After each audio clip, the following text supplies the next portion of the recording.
right.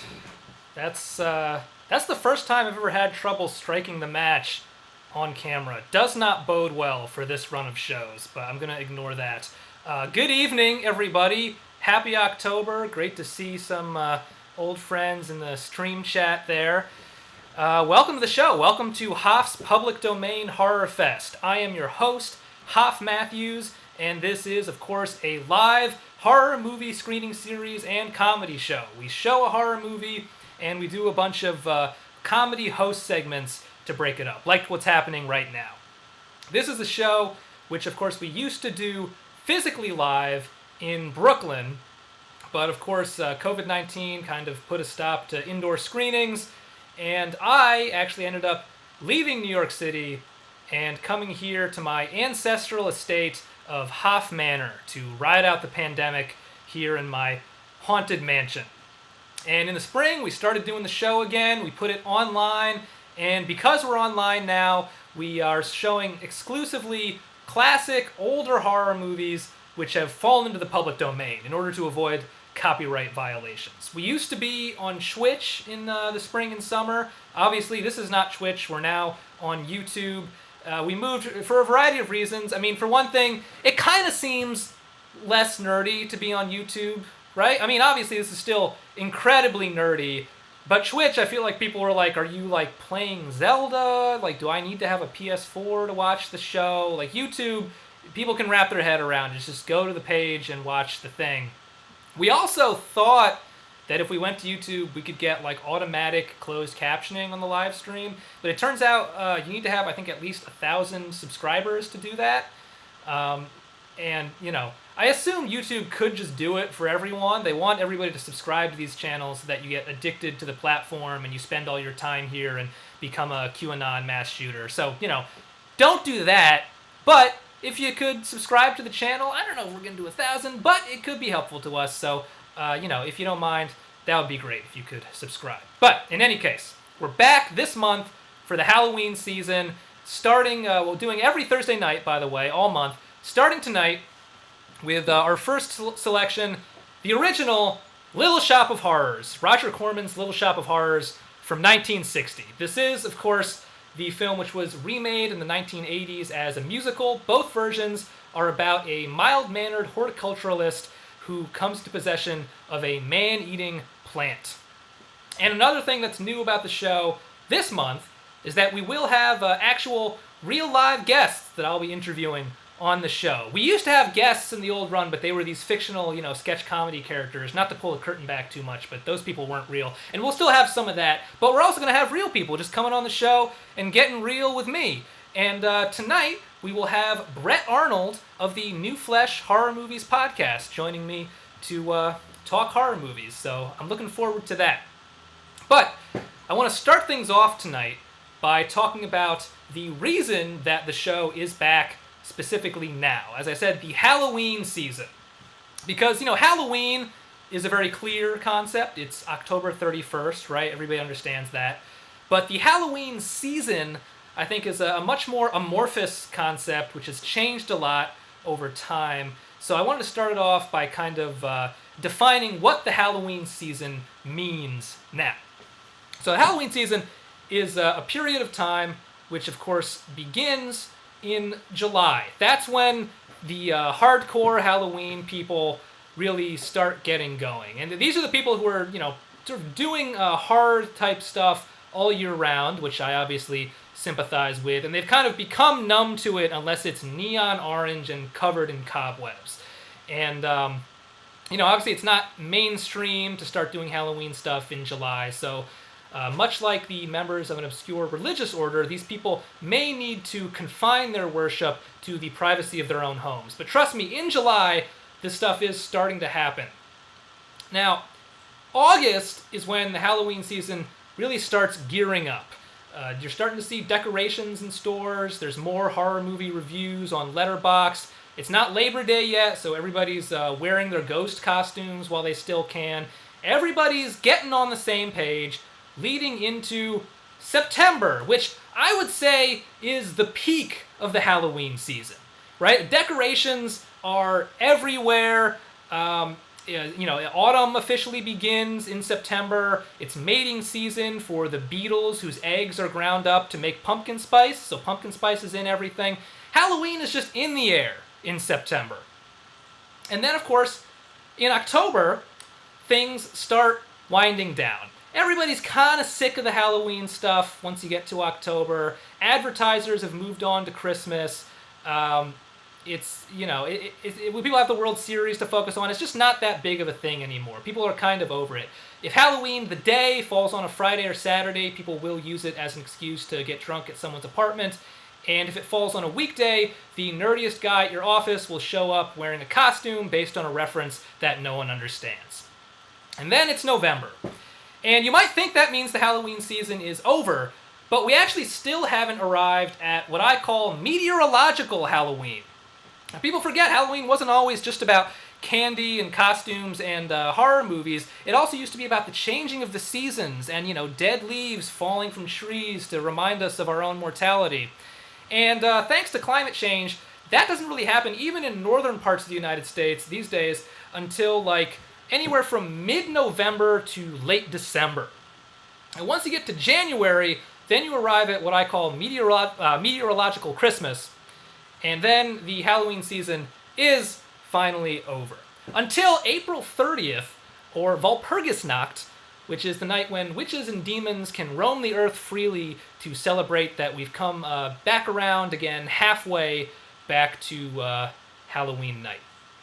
Oh, and to celebrate that it's Travis Scott's birthday on April 30th. Fun fact. So, there you are. That's all 6 months and a day of the Halloween season. But of course, that's what it would look like on a normal year. And we all know 2020, of course, is not a normal year. This year, it's harder than ever to tell when seasons begin and end because we're not going outside as much. We're all suffused with fear and aware of our own mortality all the time, all year long. So that's really the reason that we're doing the show this month, is that we wanted to just plant a flag and say, all right, everything's messed up, nothing's happening when it's supposed to or in the way that it's supposed to, but this is still October, this is the Halloween season, and we're going to celebrate it the right way by sitting in the dark and watching scary movies. And thanks to all of you for joining us in that experience. Isn't that right? You're on a bit of a delay, so if you respond, I won't see it, but great to have you all here. We're just about ready to get the movie started. I will say, as always, me and my co-producers, Andrei Alupului, George Gordon, and Marybess Pritchett, have added some stuff into the film tonight, some sort of Easter egg type gags. Not that much. Most of what you see will just be the original Little Shop of Horrors movie, but here and there will be some visual additions, so keep an eye out for that. I'm going to be talking with Brett Arnold later in the show. I'll be back on in 15 minutes or so, but I think for now we're ready to get the movie started. So please enjoy Act 1 of The Little Shop of Horrors.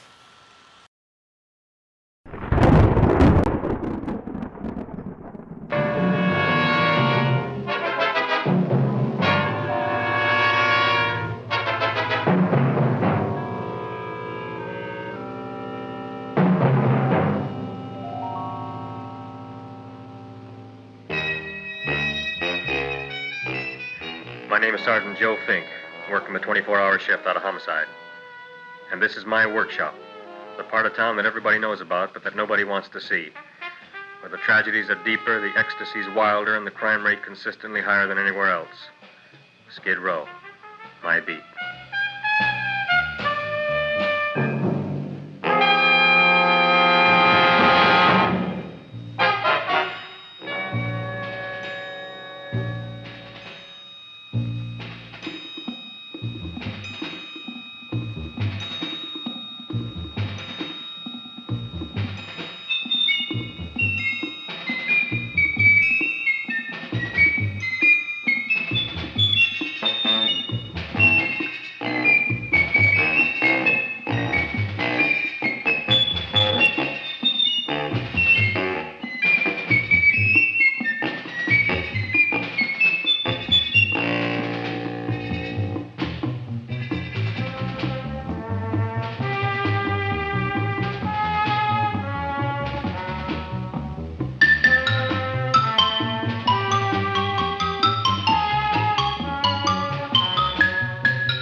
most terrifying period in the history of my beat began in a little rundown floor shop called Mushnick's.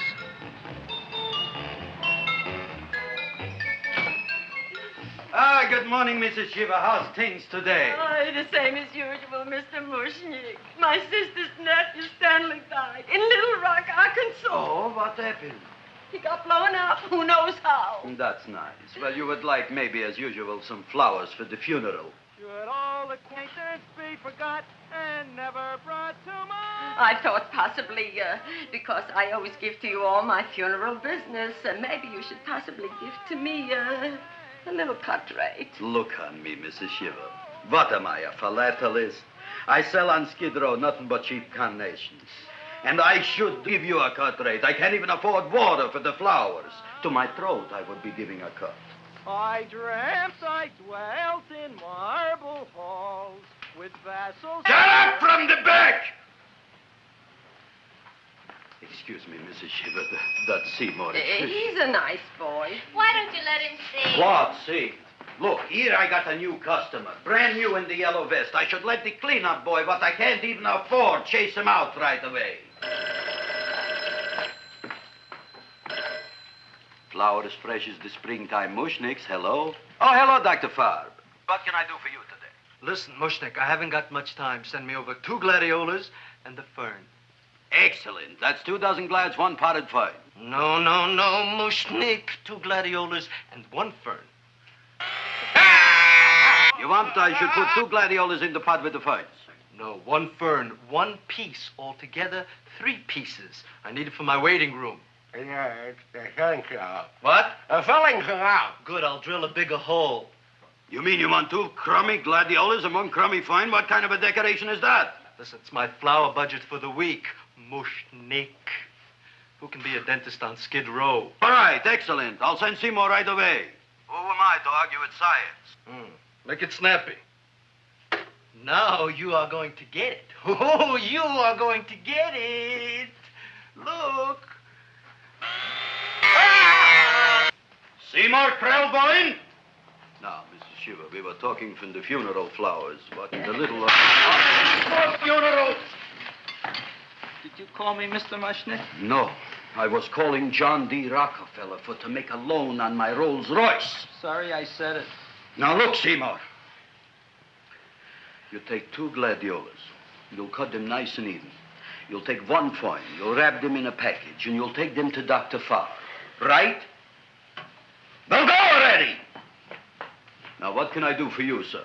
My name is Burson Fouch. Excellent. I am Gravis Mushnick. Oh, that's a good one. Who's going to get my roses? I'll take care of you, Mrs. Shiva. Come right over here. You would like maybe some orchids for a nice girl? No, I think I'd like a couple of dozen carnations. Carnations.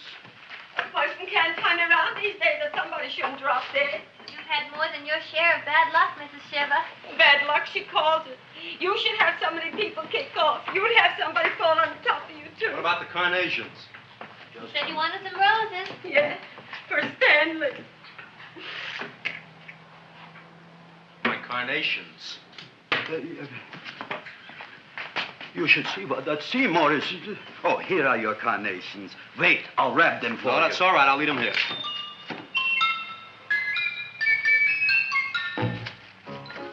Why not? Of course. What else? They are all right? Well, I've had better. Well, this is a small shop. Oh, that's okay. You know, those big places, they're full of pretty flowers, expensive flowers. When you raise them for looks and smell, you're bound to lose some food value. I like to eat these little out-of-the-way places. Oh! Such a thing, eating flowers. Look, don't knock it until you try it, huh? Look what happened. This is what I was trying to tell you before. Look on him, everybody. Look at the quality of his work. I ask you, when I fired him, where is he going to get such another good job? You mean I'm fired? No, I'm electing you president from the United States. Yes, you are fired. Gravis, you can't do that. Who can't? I didn't mean it. You didn't mean it. You never mean it. You didn't mean it the time you put up the bouquet with the get well card in the funeral parlor and sent the black lilies to the old lady in the hospital. You didn't mean it. But this time, I, Gravis Mushnick, mean it. He means it. But gee, Mr. Mushnick, don't I always try to do what's right? And I'm crazy about flowers. I like flowers almost as much as Audrey does. Excellent, you're fired. Why don't you give him a chance to resurrect himself? I give him a chance to quit. I ain't gonna quit. You're a brave boy, you're fired. But that ain't fair, Mr. Mushnick. You know what I'm doing? I'm working on a special surprise plant just for you. I'm growing a plant like you ain't never seen before. Excellent. I can't even sell the plants I got in my shop. Out, you. Now, wait a minute. If he's got a new kind of plant, you ought to look at it. I don't look on flowers, Mr. Yellow Vest. I got ancestors in the flower business for 200 years, but I got one shop on Skid Row, one stinking shop.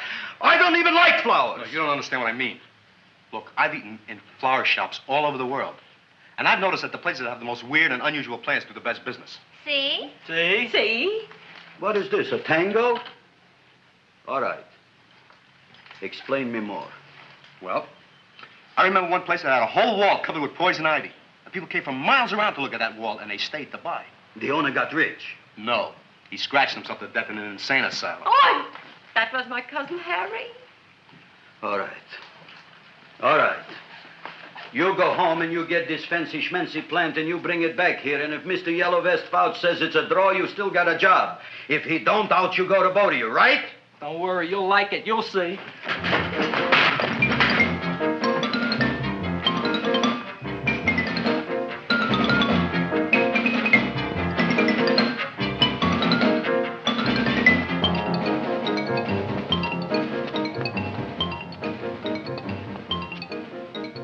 This is Radio KSIK. You've been listening to Music for Old Invalids. Our next selection is entitled Sick Room Serenade. Seymour, is that you? Yeah, Ma. Come in here and look at my tongue. But, Ma, I already seen your tongue. Have you no sympathy for your poor mother? Laughing at her and mocking her illness, and she's got one foot in the grave? Oh, I didn't mean it. Oh, you never mean it. Now, come on, look at my tongue. A tongue's a tongue, Ma. They all look the same to me. Oh, did you stop at Dr. Mallard's and get the results of my tests? Yeah, he said there's nothing wrong with you. Oh, not Dr. Mallard. He's one doctor I thought would tell the truth. He said you should be playing fullback for the Rams. He wants me dead. I'll bet he's assistant coroner. Ma, I gotta go. And I know I've got my goiters coming back. I can feel it every morning after breakfast. Yeah, that's when you take those great... Ah! What you got, a little surprise for me? Open it up and see. All right.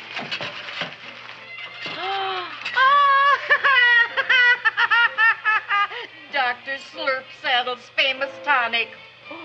Wait here.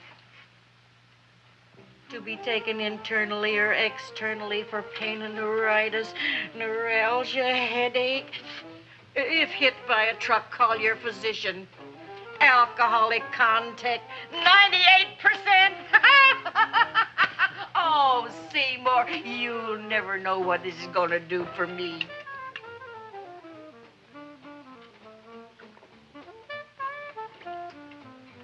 Oh, I can feel that surge of warm health going through me already. Look, Ma, I gotta get my plant and hurry back to the shop. You mean that lousy weed out in the kitchen? Yeah, and if Mr. Mushnick doesn't like it, he's gonna fire me. Apparently, my hearing's going out on me. I get the distinct impression that your job security depends on what Mushnick thinks of that thing. Gee, it looks worse than it did this morning when I went to work. I wish I knew what to do with it. Well, if you asked me, I'd pitch it out in the trash.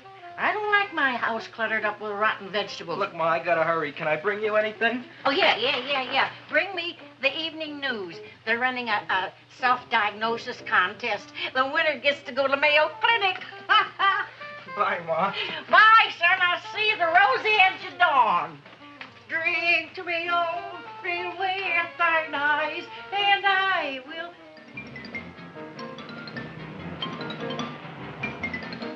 Hey, put this on my bill. Well, here it is, everybody. What do you think of it? Well, it sure is different. It looks delicious, but don't you think it's kind of stale? Well, it hasn't been feeling too well. You call that a fancy plant? It looks like it never spent an LT day in its entire life. I don't care. I like it anyway. You like even skunk cabbage. Yeah. What kind of a plant is this, Seymour? Well, I'm not sure. I got the seeds from a Japanese gardener over on Central Avenue. He found them in with an order he got from a plantation next to a cranberry farm. Fine, fine. You don't even know what is this plant you're growing. Well, I gave it a name. What name? Oh, gee. What? You gave it a dirty name? You can't even mention it? Well, I named it Audrey Jr. You named it after me. Oh, really? Well, that's the most exciting thing anyone's ever done to me. You poor kid. I don't think it's so much I should keep on spending $10 a week on your salary. But Gravis, he named it after me. I know, and if they keep it, they'll name it Mushnick's Folly because I'll be in jail for non-payment of taxes. Are you crazy? Who? You. That's probably the only plant of its kind in the world. Don't you realize if Seymour can nurse that thing back to health, you'll have people coming here from all over? You think so, you found? I know so, you mushnick. Now, that's all I'm saying on the subject. Besides, I've got to get home. My wife's making gardenias for dinner. Good night, you pal. Good night. And I'll see you tomorrow. Crazy about kosher flowers. He's a nice man. Maybe he knows what he's talking about. Maybe he's not so stupid. I'll tell you what I'll do. I'll keep you and this dumbbell junior for a week. If you can nurse it back to health, you both can stay. If you can't, you're both fired. Oh, gee, thank you, Mr. Mushnick. Don't feel sad, Seymour. Don't waste your pity on me, Audrey. I'm not worth it. Who says you're not? Everybody. Yeah, I know. But I think you're a fine figurative of a man, and I know that Audrey Jr. will be the sweetest thing in the whole wide world. Well, I don't know. I've given it every kind of fancy fertilizer and atomic plant food and distilled mineral water you can buy, but it just gets sicker and sicker. Don't worry. You're going to be another Luther Glendale. Pasadena. Burbank. Good night, Seymour. Night, Audrey.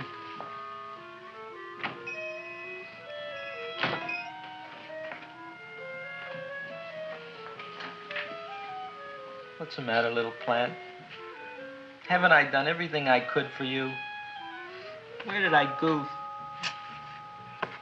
You're the first little plant I ever tried to grow, and if you die, I don't know what I'll do. Please don't die. I'll get you some water, okay?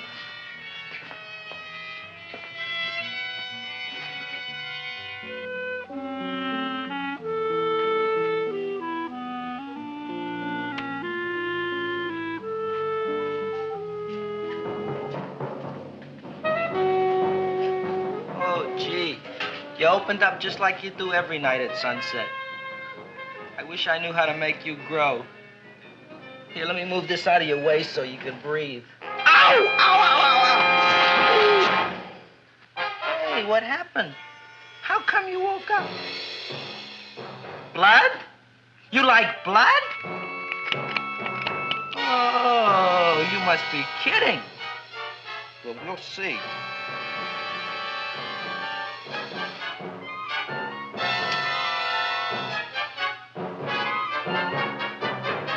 What I'm doing for you. Ow!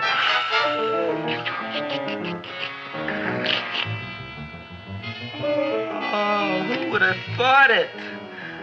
Well, I guess there's just no accounting for people's tastes.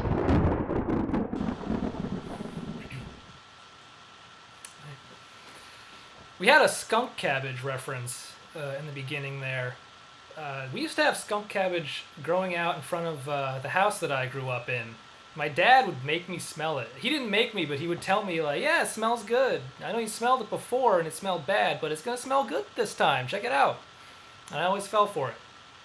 Probably explains something about me. Anyway, I saw some appreciation in the stream chat for a certain character actor who shows up in these early scenes, Dick Miller, who appears in this movie as Burson Fouch, which, by the way, that is one of my favorite moments in this movie, is when he introduces himself and Mushnick says, Gravis Mushnick, and Dick Miller goes, that's a good one.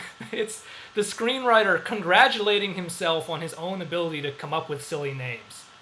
But anyway, Dick Miller is a great actor who's been in tons of movies, obviously this, The Terminator, Gremlins, I believe he's been in lots of Joe Dante movies, and A Bucket of Blood, which was the first movie which we screened on this version of the show, in which he played the lead. We love him, and my co-producer, Marybess Pritchett, actually composed and performed a tribute song dedicated to the late Dick Miller, who passed away in 2019. And I'm going to play that song for you right now. Roger Corman's the greatest. He created my favorite sadist.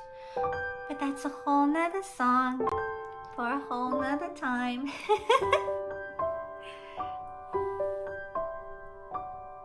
Still, that fella Dick Miller, he's got much more to say than filler.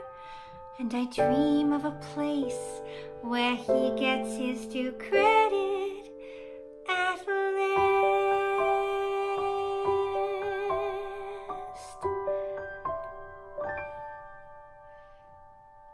He's got a heart of gold and attitude for miles. If aliens invade the earth, he'll beat 'em with a smile. And if you see a gremlin, make sure he's on your team. In a tractor painted green, my guy Dickie.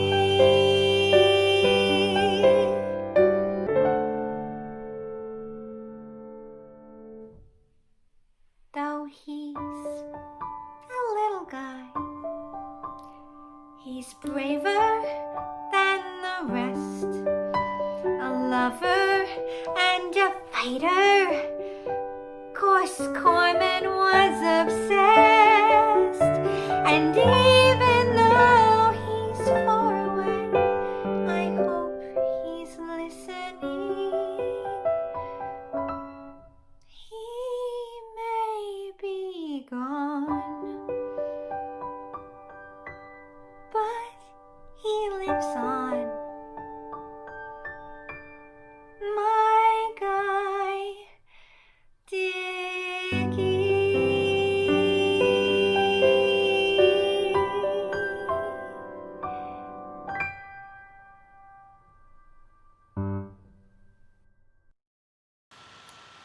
There you go. That melody might have been familiar to some of you. If you know, you know. I will be back in 15 minutes or so with our special guest, Brett Arnold. But for now, let's see some more of the film.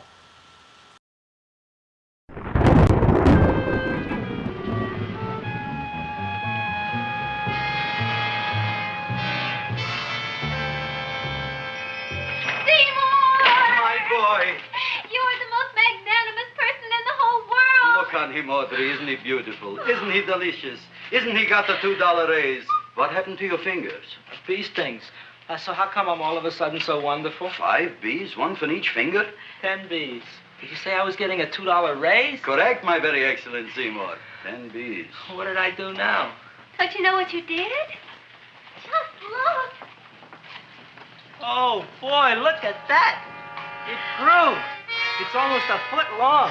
Isn't it empirical? It grows like a cold sore from the lip. Oh, hello, young pretty ladies. What can Gravis Mushnick do for you? Well, we saw your sign outside. About the Audrey Jr. So we thought we'd come in and take a look. Well, give a look. That makes 4 people today who've come in just to look at it. Oh, Dick, Shirley. Is that just too much? Oh, what kind of plant is it? It's an Audrey Jr. Where was it you got in trouble with 10 bees? Well, is that all? I mean, doesn't it have a scientific name? Yes, of course, but who could denounce it? You would like maybe to buy something.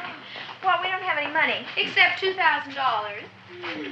But that's just to spend on flowers. So we don't have any of our own. Isn't that a drag? You got just $2,000 just for to spend on flowers? That's right. Who died? The Chamber of Commerce? Well, we're from Cucamonga High School. We're building a float for the Rose Bowl parade. Which is made out of flowers. Thousands of them. And we're on the committee. That picks the florist. And then glues on the flowers.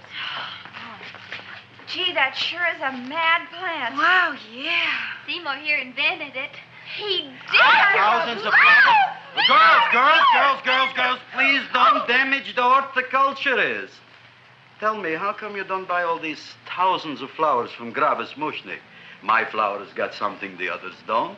What's that? They're cheap. Well, gee, if your shop is good enough to develop the Audrey Jr., I guess it can get us everything we need. Yeah, we'll talk it over with the rest of the committee. Well, we gotta run now. Bye, all. Bye, Seymour. Bye. Bye, girls. A son. A son. Look, Audrey. I got a son.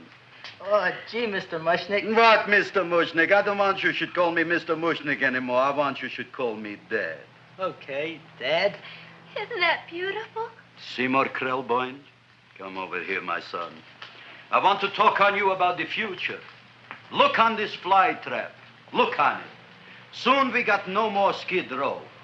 We will be rich, us. I am building for you a giant greenhouse in which you are making impossible flowers, which in turn I am selling at ridiculous prices in my giant new flower saloon in Beverly Hills. Do you see that big sign in the sky? It is saying, Gravis Mushnik in French. Isn't it exciting? And we'll have an orchestra right by the cash register. And Gravis will wave his arms, and the orchestra will play Mendelssohn's Spring Song. And I'll come out in a gown wrapped by somebody expensive and say, The carnations are $600 a dozen, 2 dozen for $1,000. It's a bargain. get 'em while they last. Stop shouting! My Uncle Moshe's brother Yankel just passed away, Tenafly, New Jersey. Tell me, how much are the carnations today? The carnations are $600 a dozen. And why are they letting him run around loose? Please excuse my son, Mrs. Shiver. Just point to anything in the store and it is yours. I mean, That's right. the cash register maybe, huh? Wait a minute. Here are several dozen carnations on the house, courtesy of Gravis Mushnik, the Bloom Tycoon. That's my dad. Thanks. Thanks very much. Only tell me, why are you so happy? Not only did my Uncle Moshe's brother Yankel die, Tenafly, New Jersey. You should also give some flowers to that poor dead plant there. Good morning, Mr. Mushnik. Good morning. Good morning, Mrs. Shiver. Look what happened to my plant, Dad. Who are you calling Dad? Who? Oh, no. And it was so beautiful just a few seconds ago. Excellent. Just a few seconds ago, I gave away dozens of carnations free to Mrs. Shiver. I didn't mean it. You have perhaps an explanation. No, but if you give me a minute, I'll think of one. I can see it all now. We are in the poorhouse. That big sign in the sky, it is reading, Seymour Krelboyne, rest in peace, in Arabic. Oh, you've got to give him another chance. You promised me a week, Mr. Mushnick. I'll sit up all night with that plant. It'll be healthy in the morning. You'll see. I promise. I promise.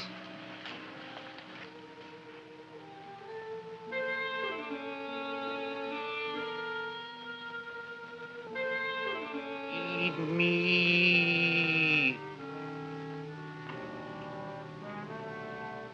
Feed me. Feed me. Who said that? You said that. You said that. Feed me. You said that. You can talk. I got a talking plant.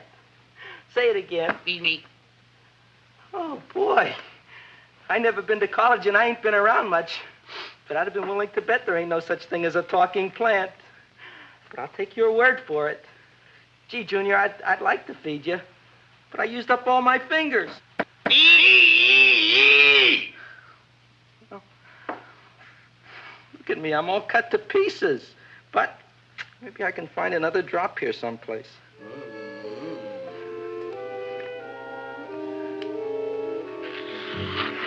That's the best I can do. More. But I'm already anemic. Feed me more. Gee, Junior, I'd be happy to give you anything I got. But I gotta keep a little blood for myself or I'll be in worse shape than Mom. I'm sorry, Junior. Oh, I'll go for a walk. Maybe I'll think of something.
chowhound.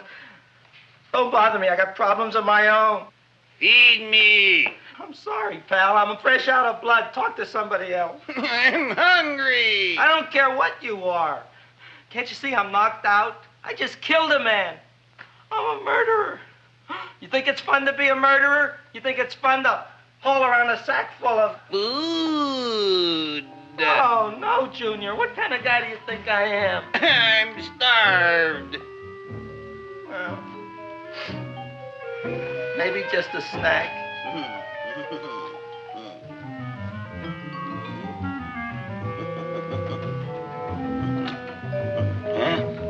That looks great.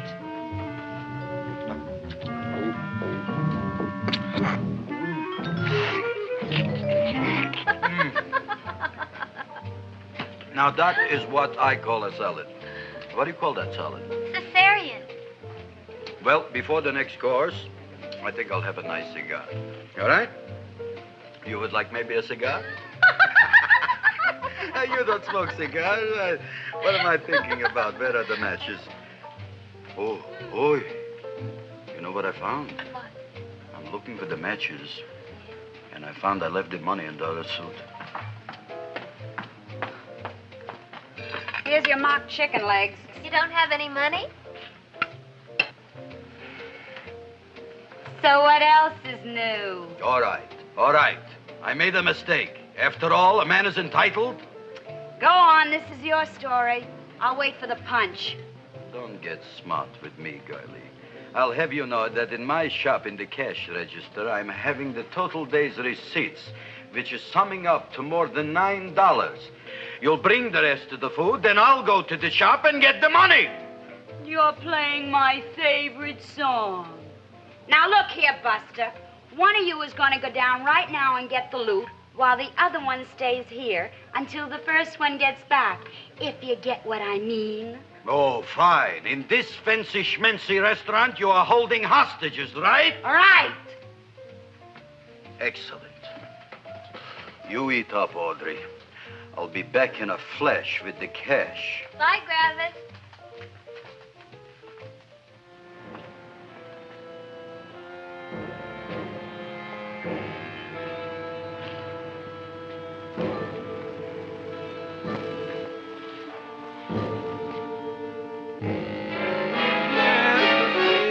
To be jolly.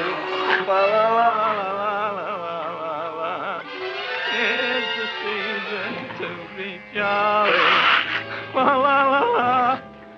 La la la la. It's the season to be jolly. La la la la.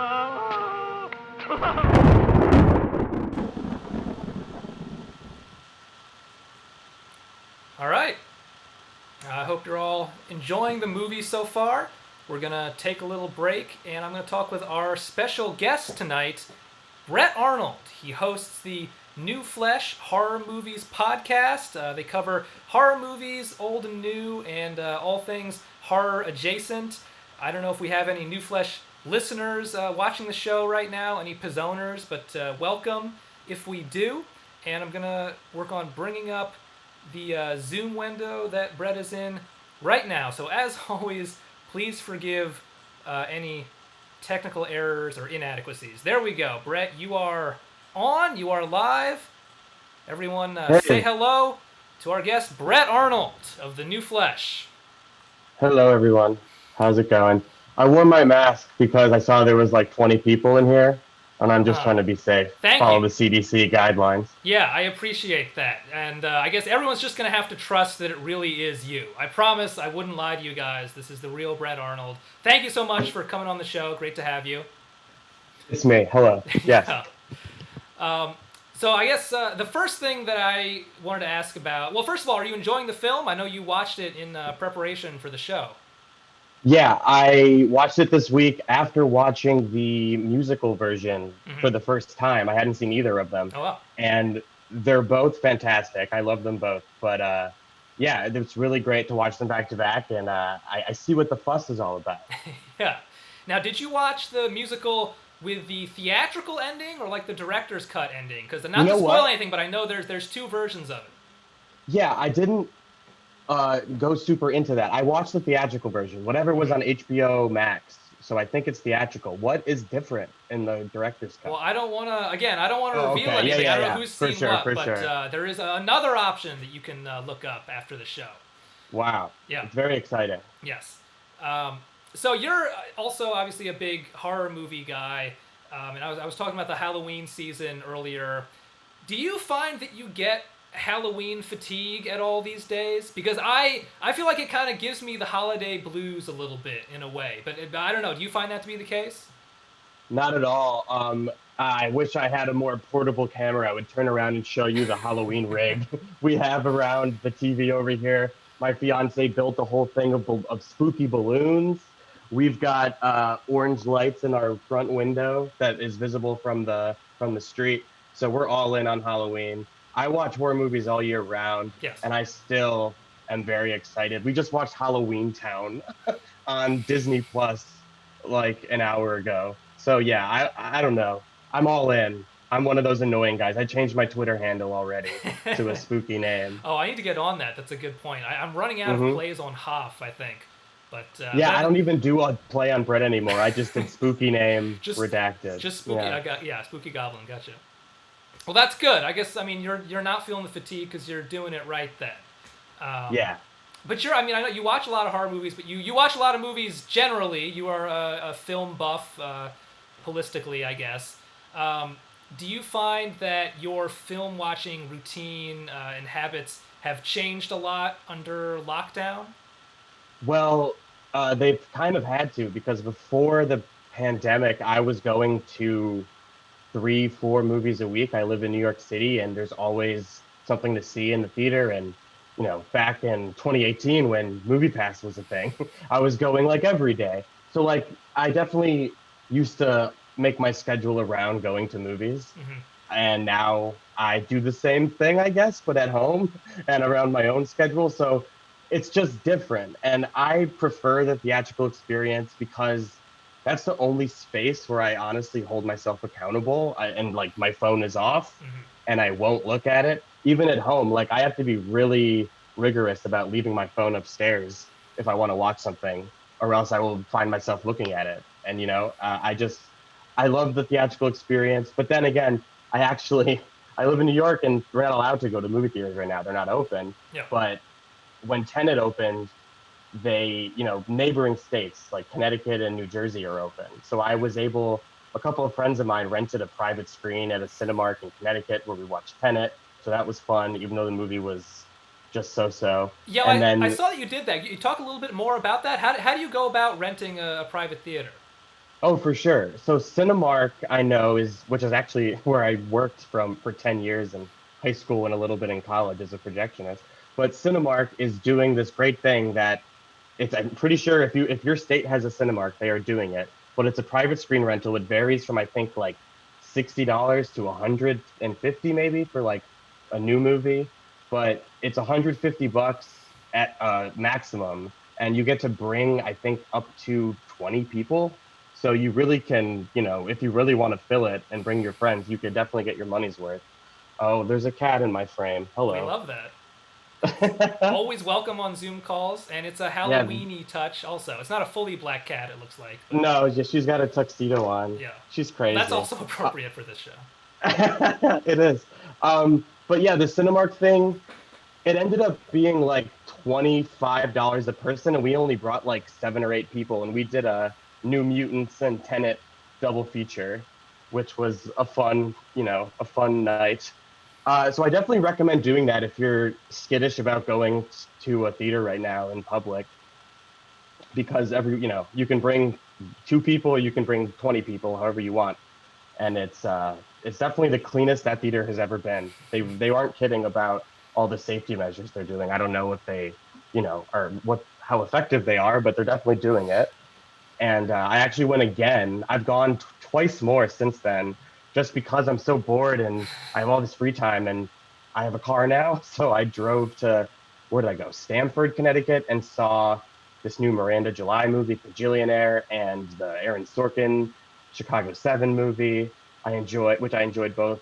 But I also went and saw the Russell Crowe movie Unhinged yesterday in Jersey City, which is a crazy movie. But my point is, I went to that movie, there was nobody there, which was the best. And then halfway through the movie, a couple stumbles in, clearly, didn't buy a ticket for it or anything. And they just start talking like they're in their living room. And I'm like, the theatrical experience is back. Yeah. I'm glad it's back, even in a pandemic. They had their masks on, but they were still talking like they were in their fucking living room.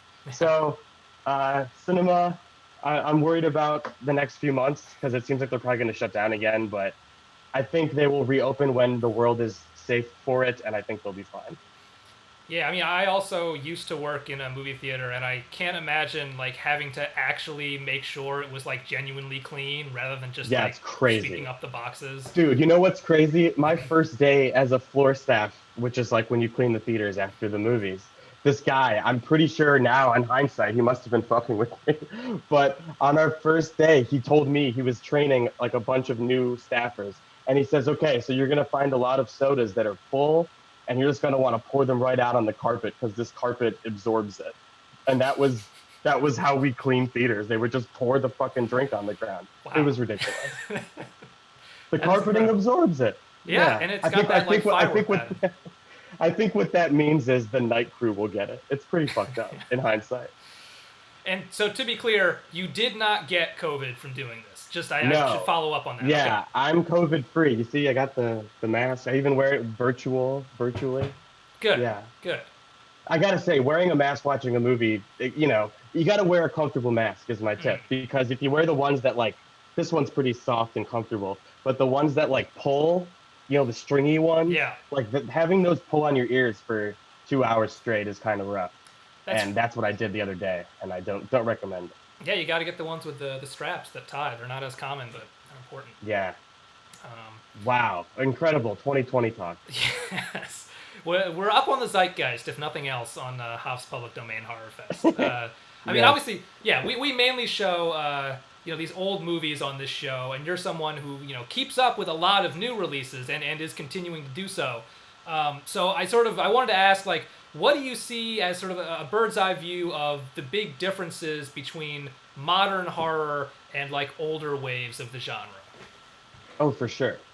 I guess the biggest thing in the genre that has changed, that is like negative for me, is the use of CGI and just the fact that a modern horror movie, especially the big budget ones, are just going to CGI it instead of doing really cool practical effects. Like, one of my favorite horror movies, and probably most people watching is one of their favorite horror movies, The Thing, has like the best incredible practical effects. And they literally remade The Thing, and apparently they remade it with the practical effects. And like at the last minute, the studio was like, no, fuck it. And they just threw CGI in it. And that movie is like almost good. It's like almost there. If it had those elements, I think it would be actually a worthy thing, that like sequel that ended up being a stealth prequel or whatever from 2011. But I think what I miss about old horror movies is the fact that you could rely on them to do practical effects and the gore and buckets of blood and just CGI blood, man. It's not the same. Yeah. Well, that's why, I mean, in this movie, if they did the plant with CGI, it would basically be that Sarlacc pit beak from the Return of the Jedi special edition. Like, it would be like a one-to-one thing. And you're right, it's not as George Lucas should take a look at this and see what he could do. This is ripe for that treatment. Well, I know a lot of our audience, I'm sure, is planning on watching a lot more horror movies, even outside of this show, over the course of this month. So do you have any deep cuts that you'd like to recommend? Any horror movies you like a lot that you think don't get enough appreciation? There's a recent one that I would like to shout out, I guess, because it just came to the top of my head when you mentioned it. 2019, I think. It's called Haunt. Have you seen that? No. It's actually from the writers of A Quiet Place, I think, but it's like this indie horror movie that's just like, it's a haunted house type movie, or a haunted exhibit type movie where there are a bunch of people in clown masks fucking around and killing people, but the way it's shot and the way it unfolds, it's like really clever, and I really enjoyed that. I'm trying to think if there's anything else that comes to mind. I wish I was more prepared. That's the one that comes to mind. So that's what I'm saying. That's good. That sounds great. Yeah, I'll put that on the old watch list. Also, there's something called I See You on Amazon Prime.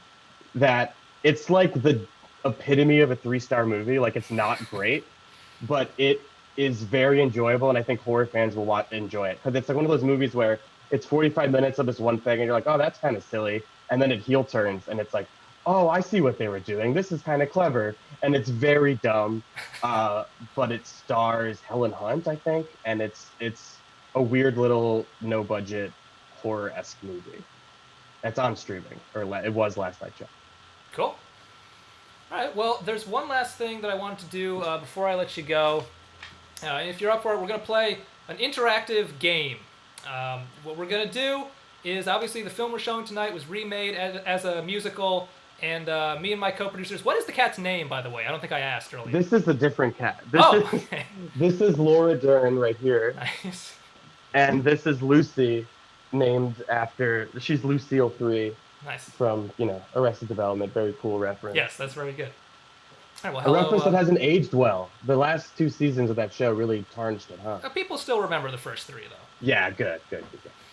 So what we're going to do is basically me and my co-producers, we imagined what if other horror movies were remade as musicals, and we came up with a list of songs that could appear in those musical reboots. So I'm going to read you each song name, and I want you to see if you can figure out what movie it would be that would be remade as a musical and include that song. So if I told you the song title, Send in the Clown, that of course would be from a musical version of It Chapter 2. Exactly. Or Chapter 1 or the TV movie or whatever. But yes. Yeah, I was just being a jerk. Yes. God, how dare you, Brett? Respect my show. Yes, I'm sorry. A very serious enterprise we're doing here. And by the way, audience, feel free to play along in the stream chat if you want to do this. So, okay, here's another song from a horror musical reboot. I think you're going to get this one. Don't Cry for Me, Antarctica. Don't Cry for Me, Antarctica. Fuck. I don't think I'm going to get this one. Okay, that was for The Thing. That was that's why I thought Jesus you could. Christ. Yeah. Well, I thought it would be on the brain. Of course. Yeah. I'm an idiot. That's all right. You're gonna make it back. Next one. Can you feel the fish that bites? This is Piranha. It is Piranha, and we would have accepted Jaws or like shark movies or whatever, but yes, Piranha is. Or Piranha 3 Double D. Yes, exactly. Very good. If I Were a White Man. Oh. If I Were a White Man. I just want to sing it like Fiddler on the Roof style. Yeah. That's helpful. If I Were a White Man. Well, it seems so obvious, but am I focusing on the race thing too much? What am I missing? You're definitely not focusing on the race thing too much in this case. If I Were a White Man. I don't know. I'm going to go to the... Yeah, the stream chat is, they're jumping in here. That is Get Out. That is from the musical version of Get Out. God damn it. Okay. Okay. I thought it was too obvious. I was thinking too hard. In this game, yes, never assume too obvious. Okay. Next one. Sunrise, Sunset, Day, Land, Diary, Survival. Of the Dead. Yes, any of the George Romero Night of the Living Dead movies. Yes, the Of the Dead musical, which why isn't that a thing? Or maybe it is. That's a good point. It probably was. Also, we obviously don't know very many musicals, as you can tell. We don't have a deep bench that we're pulling from here. For sure. And this is the last one. I am not throwing away my shop.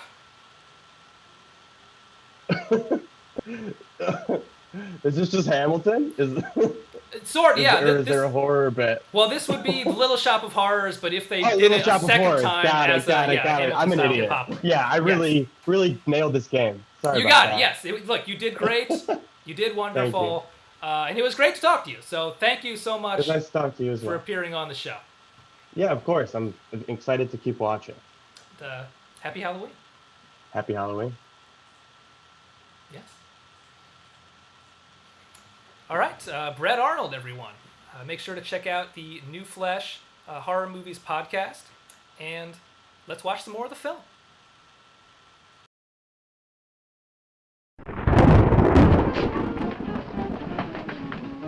You flush now, right? Bring me whiskey, rum, wine, gin, bourbon. What? Scotch, rye, tequila, sake, Manischewitz. Did you bring the money? Don't bug me with the money. I got to get drunk now. What flipped him? I don't know. Look, here, take it. Bring me anything. Bring me everything. Creme de mint. Everything you got. Okay. Travis, what happened? Don't ask. You look like you've seen a ghost. Ghosts I could handle. Don't ask. Why don't you tell me? Maybe I could help you. Help you couldn't. Try and eat something. It'll calm your aggravation. In mine own shop. Audrey, you wouldn't believe it. I wish you'd break out and tell me. All right, I'll tell you tomorrow, right after I am telling the police. But Mushnick didn't come to the police. If he had, that might have been the finish of the unhappy story. It was not.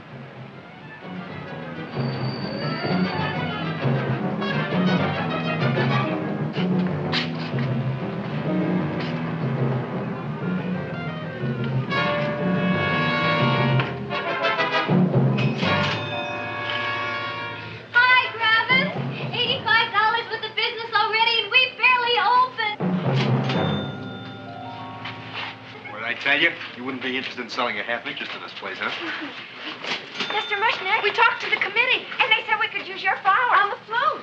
Hey, guess what? We're going to feature Audrey Jr. Right on top. Boy. Can't you just picture it? I can picture it. Oh, won't the people just eat it up? Eat up the people. And we're going to have the big part of it open, so she can sit in it. Who? The queen, with her crown and scepter. She'll be so cute. Oh, you could just eat her up. Eat up the girl. Oh, there's Seymour! Oh, Seymour! I got a toothache. Leave me alone. You come my jaw, I got a toothache. It hurts. Oh, let go of my jaw. Oh, my jaw. Now, Seymour, talk on me. I got a toothache. What do you want to talk about? That plant, is that a nice subject for to talk? The plant is great. It's 4 times bigger than it was yesterday. I saw. How come the plant is now so big? I don't know. But look at all them people out there.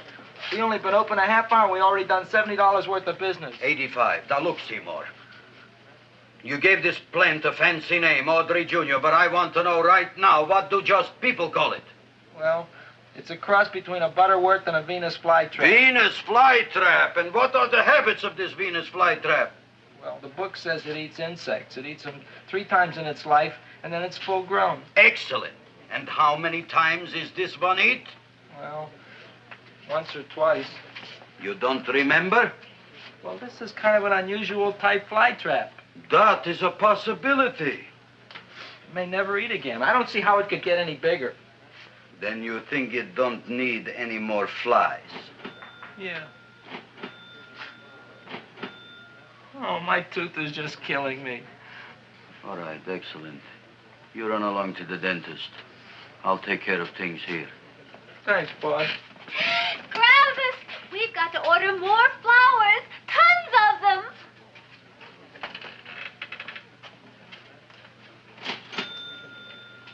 I'm making lots of money.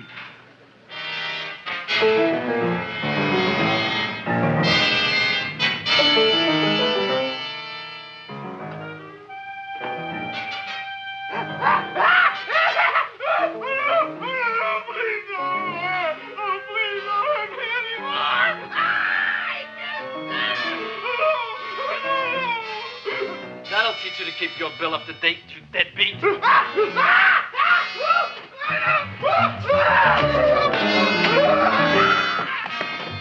ahead and run, you sniveling dog. Go ahead and run. I'm glad I hurt you. I'm glad. Seymour, got a bad tooth, huh? No, I thought this was the men's room. Seymour, come back here, you bad dog. You get in there. So, you are the young man who ruined my gladiolas, huh? Sit down. Come on.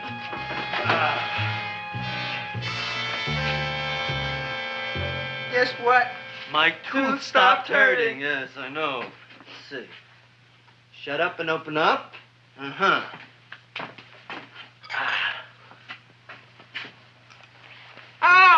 Does that hurt? Yeah! Good, you haven't felt anything yet.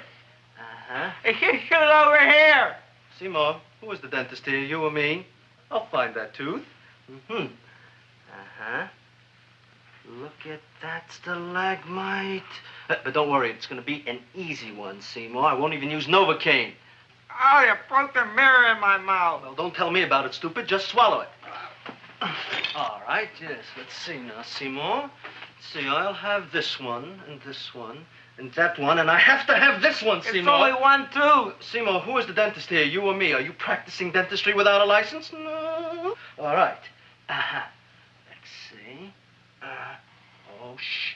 Seymour, Seymour, don't be mad. Look at that. Will you look at that, Seymour? I didn't know you were an elk. You know, I can't afford an assistant. So I get this ready instant mix. It doesn't last very long, but it tastes good. All right, Seymour. Oh, stay away from me. Seymour. You're trying to kill me. A duel. Aha.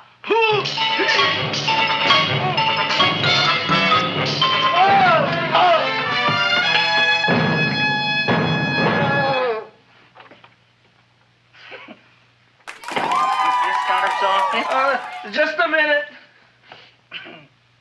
Oh, yes. I see it is. You can come in now.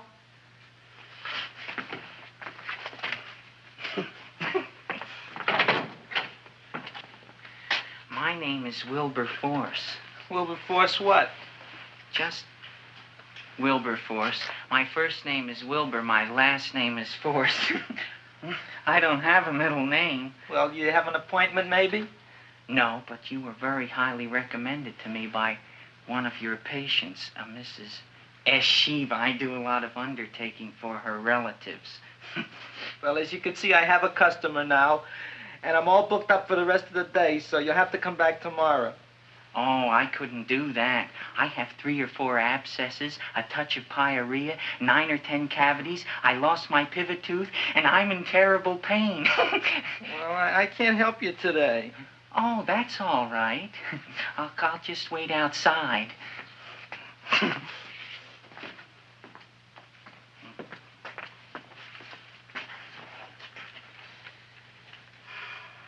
The patient came to me with a large hole in his abdomen, caused by a fire poker used on him by his wife.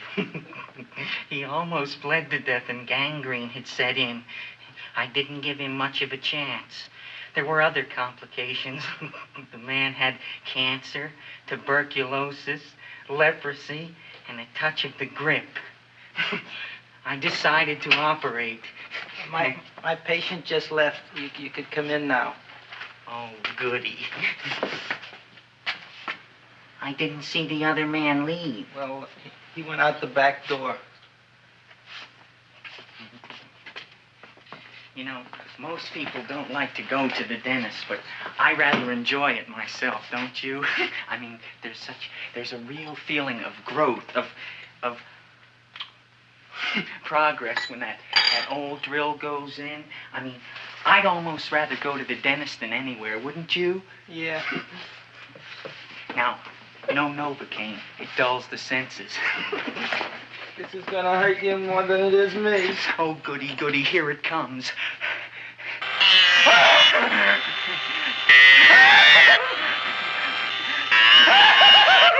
Oh, my God, don't stop now! Well, I made a lot of holes, and now I gotta fill it up with this here silver stuff. Well, aren't you gonna pull any? Well, Oh, go on. Well, it's your mouth.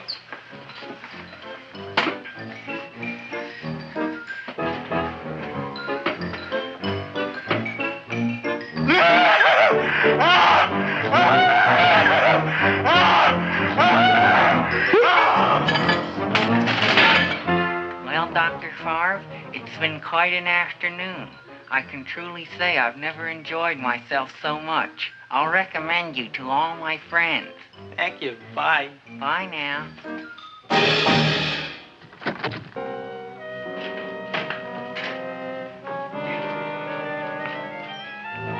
Feed me. Oh, take it easy, Dracula. What do you think I'm carrying here, my dirty laundry?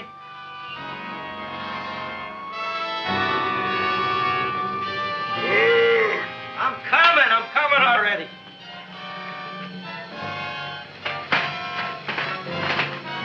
This should be enough for anybody.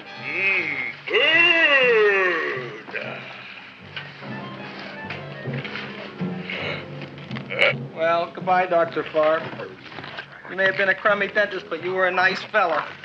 I never meant to kill anybody in my whole life. I've killed 2 in the last 2 days. Well, but you asked for it coming after me with that knife and all. Fun voyage, Dr. Farr. You want anything else? See you in the morning.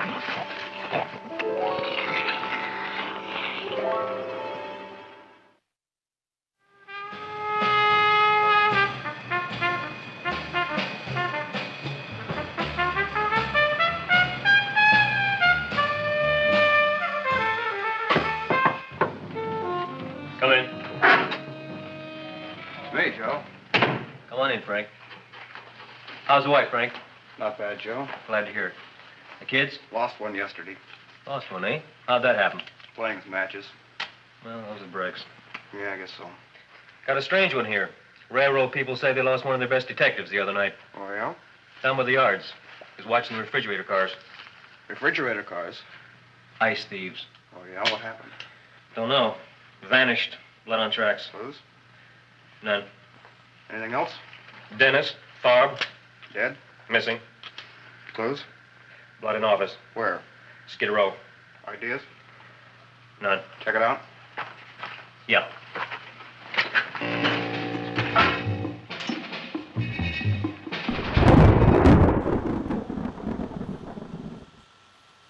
All right. So as we said earlier, this film was directed by Roger Corman, the sort of B-movie kingpin, incredibly prolific filmmaker. He actually directed 3 other movies that we've already shown on this show, and there's another one coming up later in the month, Not of This Earth. Incredible guy, and we think it's kind of crazy that he has never gotten his own like prestige Hollywood biopic about his life. I think Joe Dante was actually working on making one, which the last report I saw said that they were planning to film this year. So I don't know if that's happening, but if it's not, we have got you covered because we actually took it upon ourselves to film a scene from what could be a biopic about Roger Corman. So this can kind of be a sizzle reel for a feature-length version of this project. If there's any Hollywood producers or investors watching the show tonight, hit us up. Maybe we can expand this into a whole movie. But for now, here is a scene from a Roger Corman biopic showing Corman and his screenwriter, Charles B. Griffith, coming up with the idea for this movie. Here we go.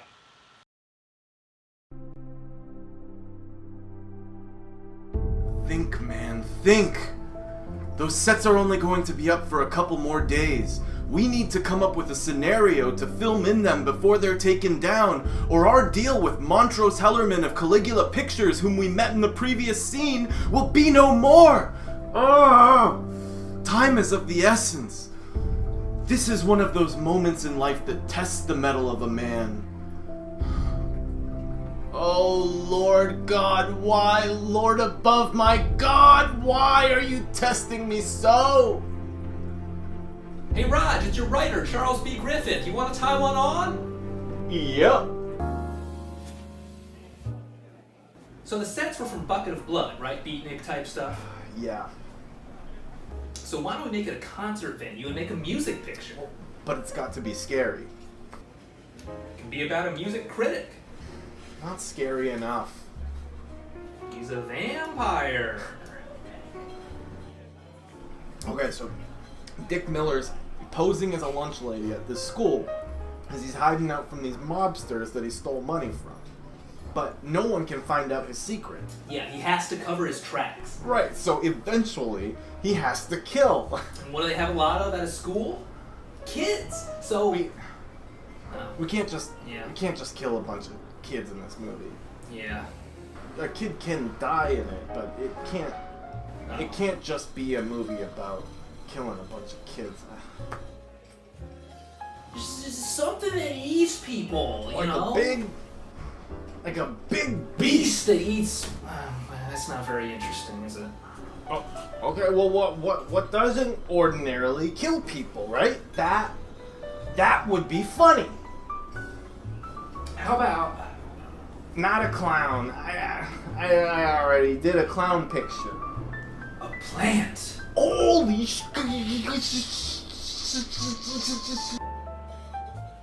But why? Why what? Why does he Why does he kill people for the plant? It makes no sense why someone do that.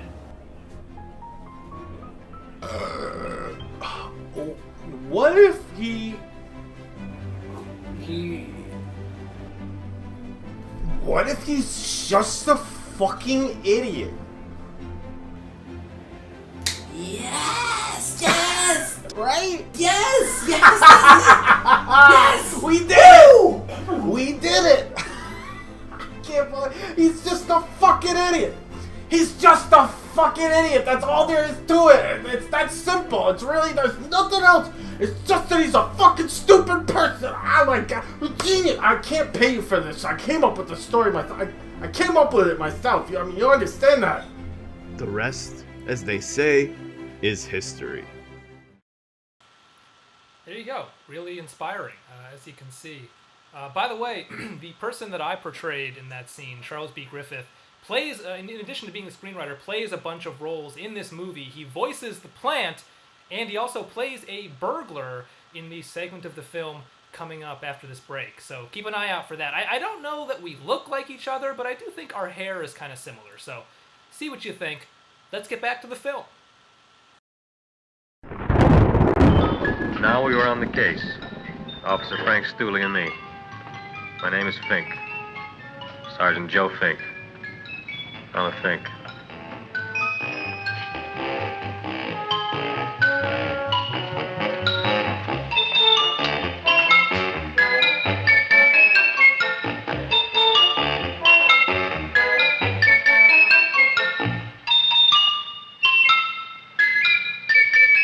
Morning, Mr. Mushnick. Oh, boy, look at that. Hi, everybody. Oh, my gosh. Ain't it something? It's monstrositous. Yeah. And to think that you did it. Gee, Audrey, you don't have to kiss me. Don't you like me to kiss you? Yeah, but you don't like to kiss me. Why shouldn't I? Nobody else ever did. Well, I do like to. You do? You really do? You like to kiss me? Sure I do. Would you like to kiss me again? Okay. That plant? Oh, boy, you kiss good, Audrey. Oh, I guess I just have a good kisser. How did it? Would you like to go out on a date with me some night? When? Oh, sure I would, Seymour. Anytime. Tonight? Okay. Oh, boy. About that plant. We got the list of flowers for the float, for the Rose Parade. I can't talk to you now, girls. Talk on Audrey. We got the list for the float. Okay, let's take a look at it. Okay. Hi, what's cooking? Look at my plant. My, what a large one. Yeah.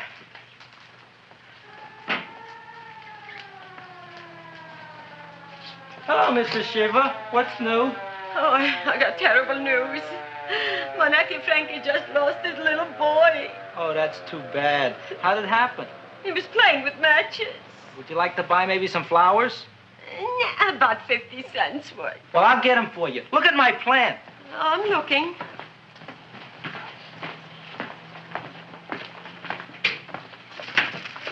Your name Gravis Mushnick? Mushnick, Gravis. That's my name. Just want to ask you a few questions. Questions, ask me. Just want to ask you a few questions. I didn't do it.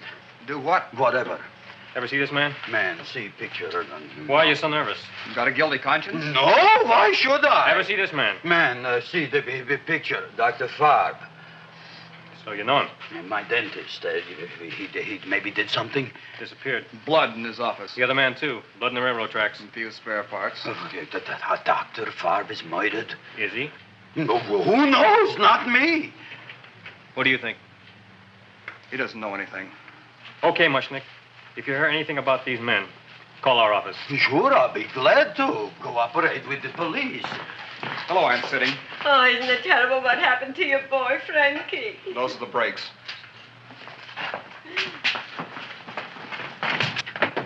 All right, Seymour. Now you tell me if that plant is finished all grown up. He's finished all growing up. You wouldn't kid your father? My father came home. Me, idiot! It's a finger of speech. Now look, I can't stand any more of that plant. It's growing me out of house and home. Well, it ain't gonna grow anymore, I promise. How can you be so sure? It ate 3 times already. What did it eat this time? Well, about 1 million Japanese beetles. So don't eat no more. It's full. Gravis! There's a lady from some kind of a committance outside. I think it's important. Excellent. By the by, I understand you want to take Audrey out on a date tonight. That's very good with me, because I am staying to keep an eye on that Meshuggah plant. Where are we going to go tonight, Seymour? Well, I just remembered I don't have any money. Well, that's okay. We could take a walk along the ocean or something. I got a great idea. We can eat dinner at my house. My mom's a great cook. Well, that's swell. Oh, boy, I'll call her later and tell her.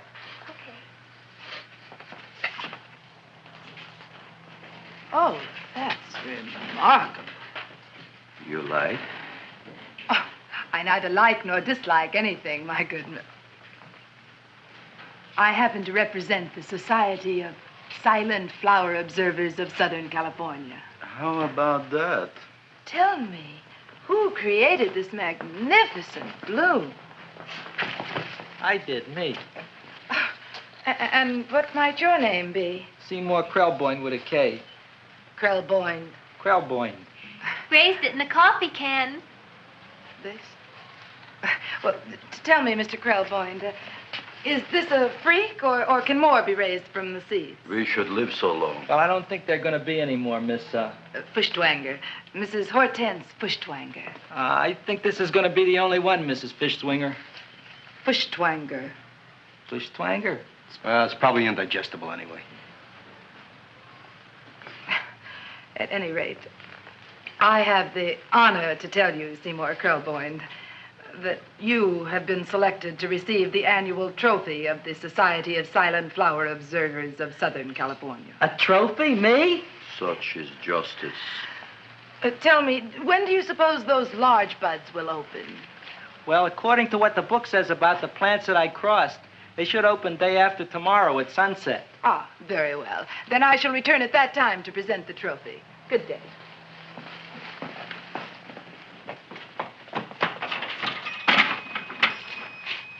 Remarkable.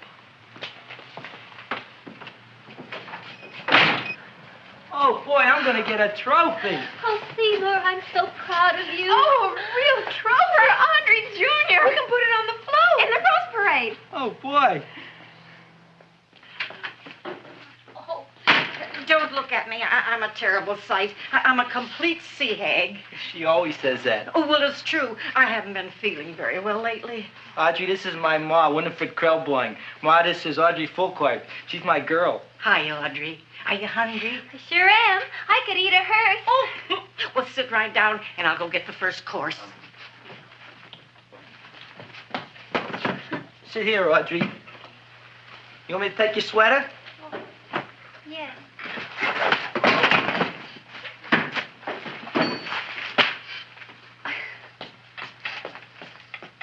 Never mind that.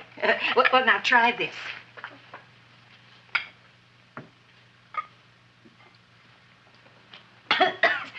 It tastes like cough syrup.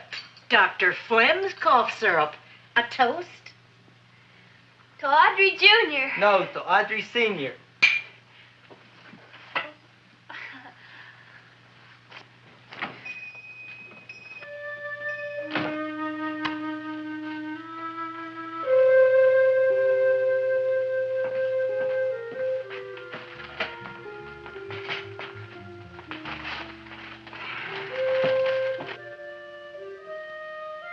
You glutton, you. Tonight I keep an eye on you. I don't let nobody get near you.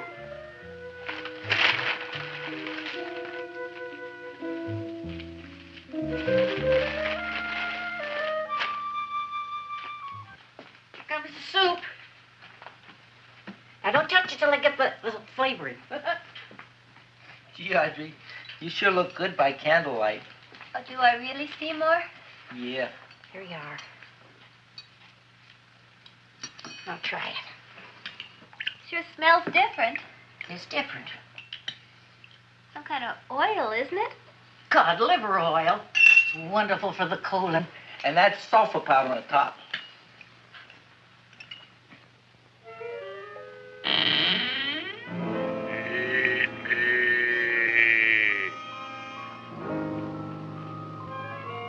Feed me. I'm hungry.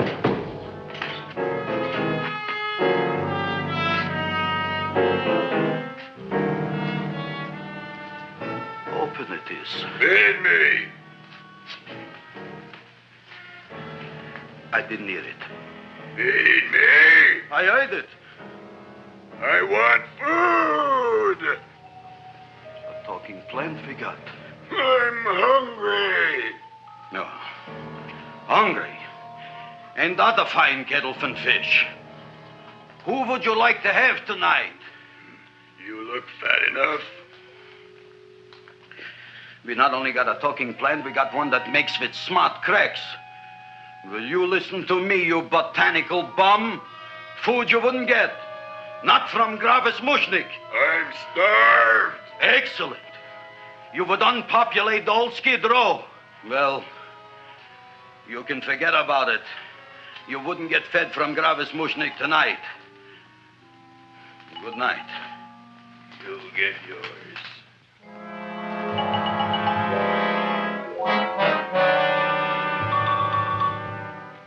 I kind of like this chow mein.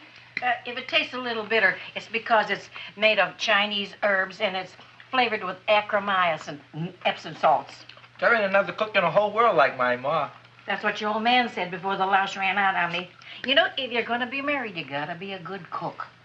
Well, maybe you could teach me. You think of getting married? Well, he hasn't asked me yet. Who hasn't? Seymour. Seymour's too young to get married. Look here, a boy's got to go out and play around a little bit. Go out on the make and have a ball. Gee, Ma, I don't want to have a ball. I want to be with Audrey. No, look, Seymour. You promised you wouldn't get married until you bought me an iron lung. Well, you've been breathing for years, Ma. Well, it ain't easy. It ain't easy, son.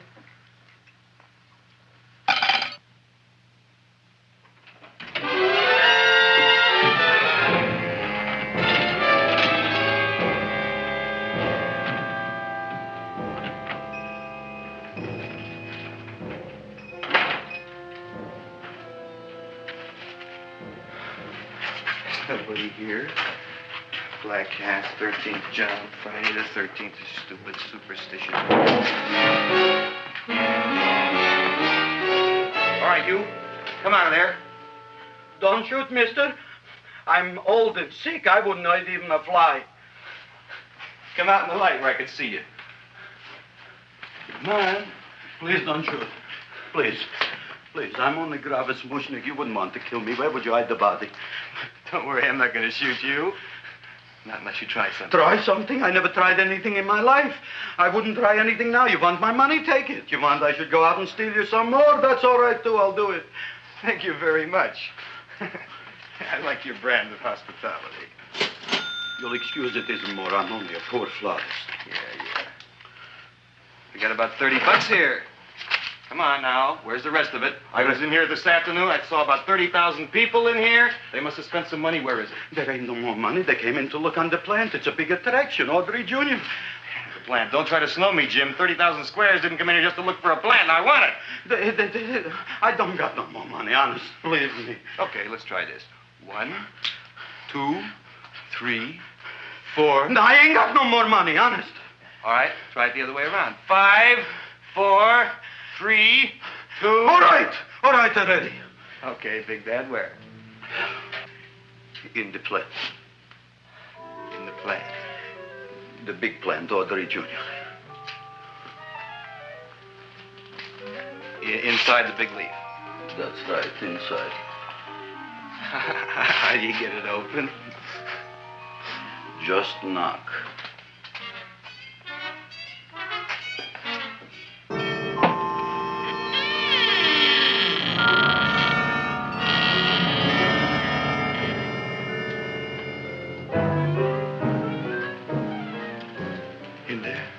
In there? Inside, in the bottom. I don't see anything. Way inside. Right in the bottom.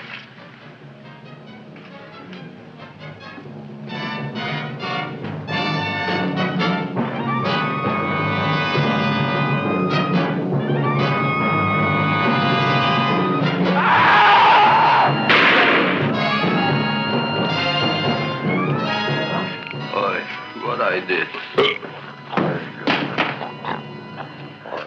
I don't care what you got at the date with Audrey tonight. I am no more sitting up with that no-good Nick plant. But gee, Mr. Mushnick, you don't have to sit up with it anymore. It's all grown up now. Excellent, smart guy. How do you know it don't be hungry no more? Well, because... Tonight you are staying. Then tomorrow they're coming and they're going to give you a trophy, and then after that we are getting rid once and for all for that plant.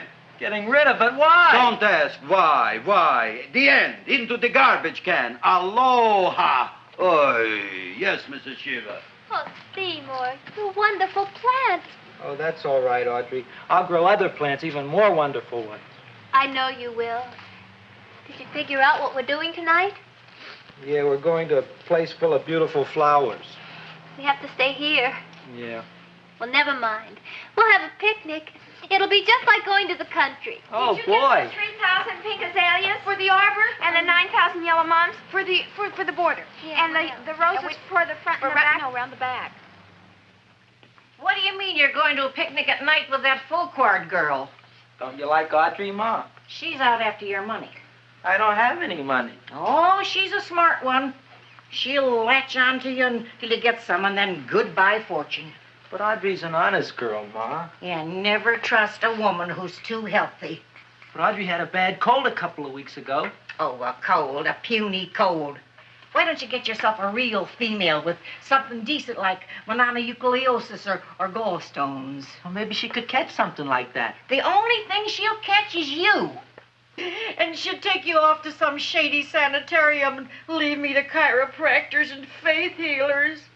I know when I'm not wanted. Oh, gee, Ma. Don't feel sorry for me.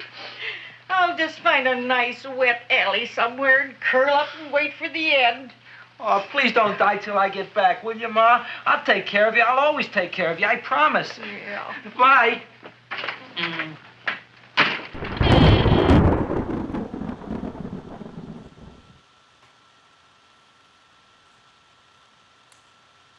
All right, well, we're getting close to the end of the film tonight, guys. And before we finish it out, I have sort of a surprise guest for you. In quarantine, it's very important to stay busy, keep yourself occupied.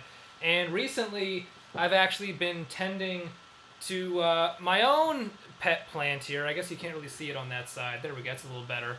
I know it doesn't look like it, but this is actually the same kind of plant from the movie. I call this Audrey the Third. And again, I mean, it's a little dark in here, but I think it's looking a little wilted today, unfortunately. Man, what's wrong, Audrey? What's got you feeling sad? I don't know. 2020, kind of a tough hang. Yeah, we watched the debate together, and he's been feeling kind of down ever since. But you got to stay positive, little guy. I mean, 2020 hasn't been all bad. The Taylor Swift album was really good. Fiona Apple's Fetch the Bolt Cutters. The Dune trailer was pretty cool. Cardi B's WAP, right? Oh, right. I forgot about that wet-ass plant. That was like the hit of the summer. Yeah, that's not what the name stands for, but yeah. What are you talking about? Bring a bucket and a mop for this wet-ass plant. Give me everything you got for this wet-ass plant. I'm singing the radio edit. Oh, okay, good. Yeah, I thought I was going to have to explain some stuff to you. I'm a plant, not a moron. Apparently not. Fair enough. All this singing is making me hungry. You mind feeding me? Yeah, sure. I'll just prick my finger over Whoa, here. whoa. Have you washed your hands? Yes, I've washed my hands. You know, I'm feeding you my blood. It seems a little silly that you're this concerned with hygiene. Hey, listen. That was pre-COVID. I'm talking about post-COVID. You got to be careful these days. In fact, have you even come in contact with anyone who has had COVID? I told you I've been in Hoff Manor for the past 6 months. Oh, right. Yeah, I've noticed that. By the way, your quarantine game is A+. Thank you. That's a very nice thing to say. You're a lot more thoughtful than the plant in the movie. We got to get to the horror host highlight reel, but is there anything else you want to say to the audience? Well, funny you should ask. I would be remiss if I didn't say a little something about Black Lives Matter and the social unrest that is happening in America right now. Okay, well, I mean, that's a pretty sensitive subject. You know, I don't know if a talking plant is really going to have the most well-informed take on Black Lives Matter. Listen, Hoff. I know I'm just a plant, but I see what's going on, and I can't do much. I am just a talking plant, and this is just a bit. Wow. What you could be doing is you could be reading books like Ta-Nehisi Coates' Between the World and Me, Ajomi Alu's So You Want to Talk About Race, and When They Call You a Terrorist by Asha Banley and Patrice Cullors, just to name a few. You know, in fact, now that we're talking about this, I am thinking that we should talk more about defunding the police how great of an idea that would be. I'm not talking about just defunding, I'm talking about redirecting funding away from the police department to other government agencies, non-policing forms of public safety. Okay, well, that was a more well-informed take than I was expecting, Audrey. You ever think about running for office? You know, I mean, y'all could do much worse. Yes, I suppose that's true. Audrey the Third, everyone. Thank you. All right, well, as I said, we do have to get to the horror host highlight reel, and, you know, if you've watched this show before, you know that this is basically something where all of the movies we show are in the public domain. They've been in the public domain for a long time, and that means that a lot of people have hosted screenings of them before I came along on, you know, late night TV or the internet or whatever. So rather than pretending that we're doing some unique thing here, we like to pay tribute to the horror host tradition that I'm a part of by showing a highlight reel of other horror hosts hosting the movie of the night. Sort of our way of scavenging the scavengers, if you will. So, without further ado, here is your horror host highlight reel for the Little Shop of Horrors. We got one of the coolest flicks ever made tonight, man. Little Shop of Horrors. Little Shop of Horrors. The Little Shop of Horrors, directed by Roger freaking Corman. Little Shop of Horrors. Little Shop of Horrors. The Little Shop of Horrors. Little shop of horrors, little shop. Little Shop of Horrors. Little Shop of Horrors. Little Shop of Horrors. The Little Shop of Horrors. Little Shop of Horrors. You want to take us into the movie?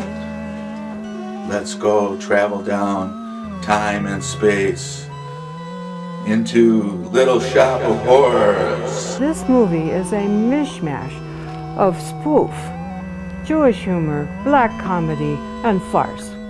In other words, it's really stupid. Hey, can we get some beverages here, please? What are you enjoying? Some, go right ahead there. I'll try ya. This movie gives horticulture a whole new aspect of horror culture. Horticulture? What's that, man? You know what they say? You can lead a horticulture. And did you know that Charles Griffith is also Andy Griffith's cousin? Sapo, that's not true. Even today, Skid Row, Los Angeles has the largest population of unhoused homeless in the entire United States. Very unfortunate. However, on a lighter note,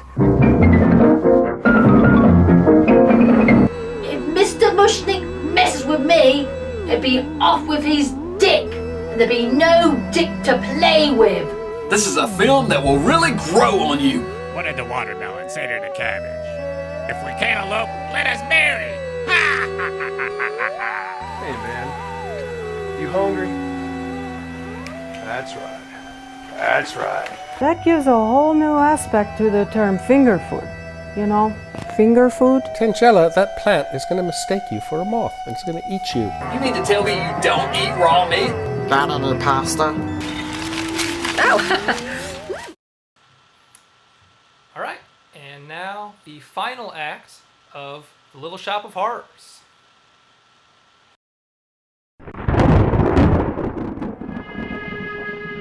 Gee, Audrey, I never tasted food like this before. The peanut butter and jelly sandwich. Peanut butter and jelly, what does that cure? Nothing, it's just a food. Well, what good is it if it doesn't clear up pimples or shrink your sinus tissues or something? You're just being silly, Seymour. Seymour, what do you want to be? Well, I want to grow things. If I had a lot of money, I'd go to the South Seas where they grow the most fabulous plants in the world. Well, that sounds exciting. Yeah. I'd like to go to the South Seas, too. There's no reason why you couldn't go. Would you take me with you, Seymour? Oh, I couldn't very well go without you, Audrey. Why not? Oh, because I'm in love with you, Audrey. Oh, I'm in love with you, too, Seymour. Feed me. What'd you say? I was just kidding.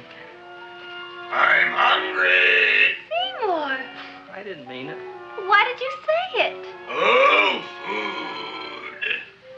You didn't even say that. Oh, yes, I did. I said it. Oh, I'm looking right at you. I'm a ventriloquist. You're what? A ventriloquist. Feed me. Seymour, do you feel all right? Well, I don't know. I'm not sure. Well, then stop all this nonsense and kiss me. I'm dying from hunger. All right, if you're so hungry, eat something, but forget about me. Gee, I'm sorry, Audrey. Give me to eat. If you can't control yourself, I'm going home. I need some chow. Oh. An empty stomach. Audrey, please wait. Listen to me. I've listened to all the nonsense I want to hear, Seymour. You're a nut. You tell me that you love me, and then you act like a complete idiot. Please listen, Audrey. I'll be able to explain everything soon. Well, why can't you explain now? Because so many things are so important. I want to marry you, but I got to take care of Mom. Well, that plant in there is going to make it all come true. Tomorrow they're going to give me a trophy, and I'll be famous. I'll be a big botanist.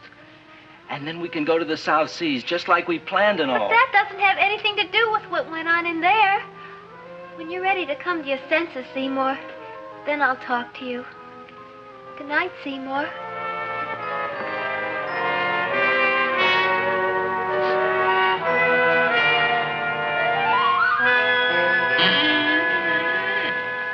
I'm getting pretty tired of you. I need food. I don't care what you need. Look what you done to me. You not only made a butcher out of me, but you drove my girl away. Shut up and bring on the food. Don't tell me to shut up. You shut up. Who raised you from a bunch of little seeds? Who fed you all them high-class fertilizers and sat up all night with you when you were sick?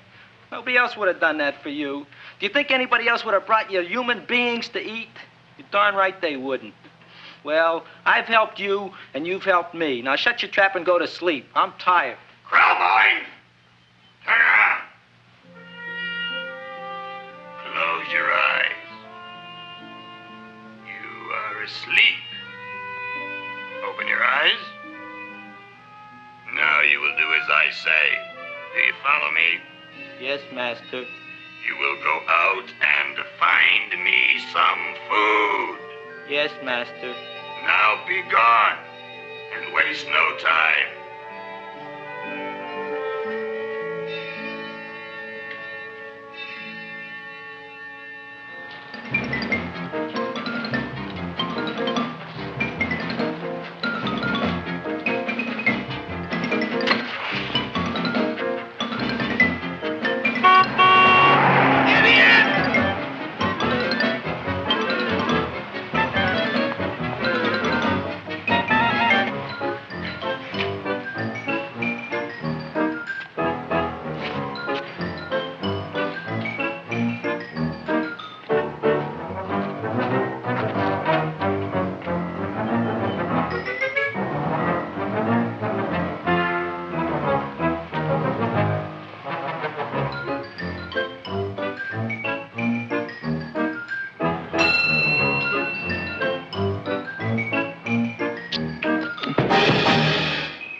My name is Leonora Clyde. How's the rain on the rhubarb? Master is hungry.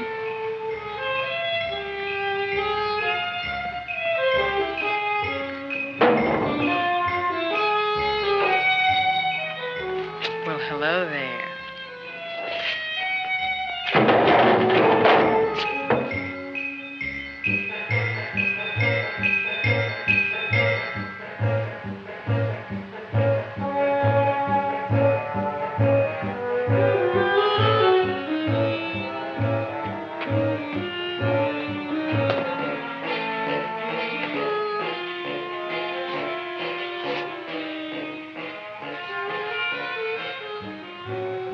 I gotta find food for Master.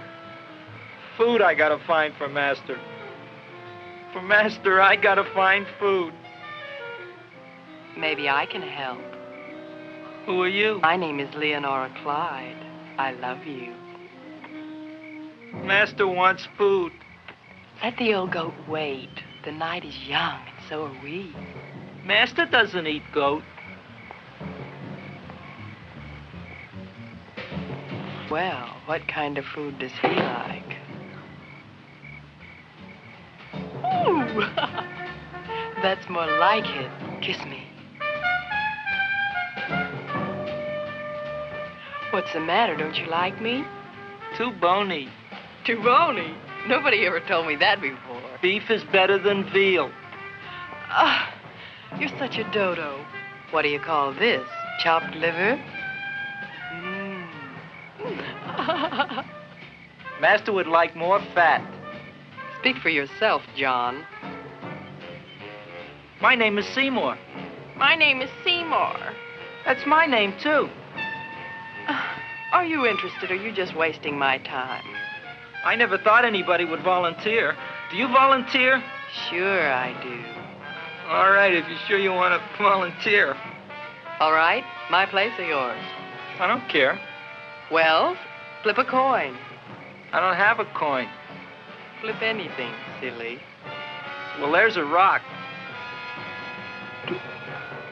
Wet or dry? Wet.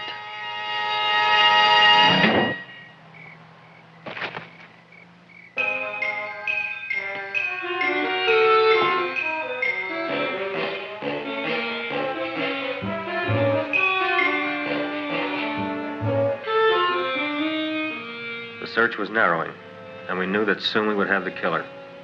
Not that we had any more clues than before, but we had to tell the chief something. I had that feeling in my bones that the mystery was drawing to its climax, and I was determined to be on hand. All right, out. Nobody is in. Today we have a special occasion Come on, for boys. Seymour Eisenhower Crowboy, says which he has wants us to invented get the these big things plan. out of So here. everybody should please stay out of the way. We want Seymour! We want Seymour! We want Seymour!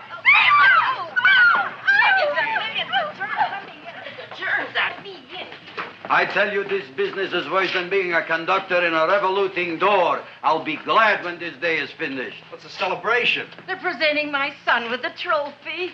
Yeah, what'd he do, run away from home? Please don't look at me that way, Audrey. I want to talk to you. I'm sorry, Seymour. I just don't understand you. I'll explain everything after the ceremony. You, police, what are you doing here? Heard there was something going on here this evening. Just thought we'd come by and keep an eye on things. Look, we don't need no eyes kept on nothing. Everything. The Society of Silent Flower Observers has arrived, and sunset is almost upon us. Welcome, lady and gentlemen. We are honored for to have you. Still working on those disappearances. We think they were murdered. Hey, look here, young man. That's no way to talk at a time like this. Let me see your tongue. Uh-huh. Now, what you got? Just the facts, ma'am. Trench mouth. I know. I had it back in '09. Better have that looked into, Frank. Whatever you say, Joe. Mr. Krelboy, the sun is going down now, and you do think those buds are going to open? I hope so. Because if they don't, Mr. Krelboy, we shall just have to present the award at another time. Oh, it's starting to open. Isn't that mark? Oh, look, the first bud is open.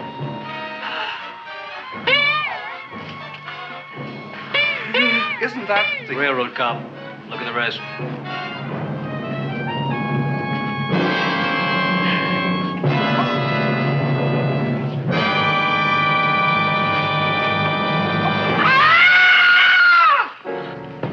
you think, Frank? They're all there, Joe. Yes, you're right. Mr. Krelboyne, how do you explain this? I didn't mean it. That's right, officer. He didn't mean to kill them. Am I? Seymour, you promised you'd explain. Looks like they're getting away, Joe. Yes, you're right. Let's catch him. Right.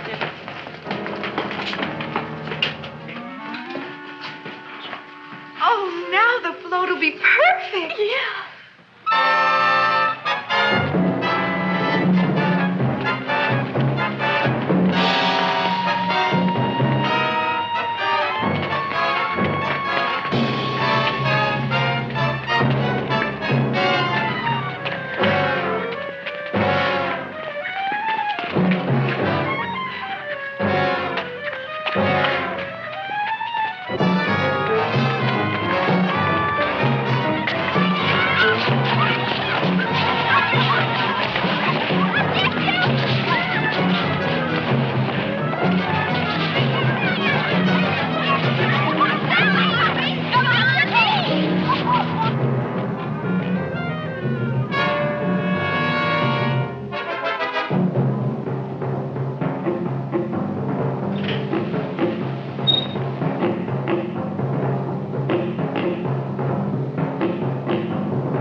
You wouldn't find him here with the toilets. Let's go back.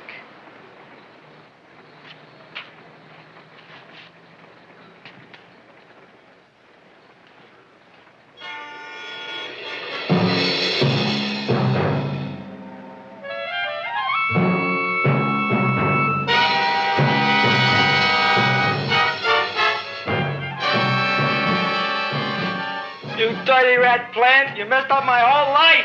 Feed me! I'll feed you. I'll feed you like you've never been fed before.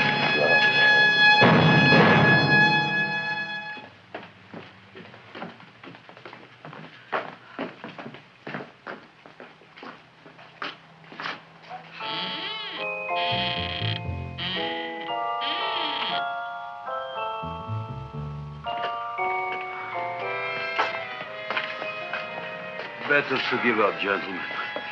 You wouldn't find him tonight. Look, the door's open, Frank. Oh.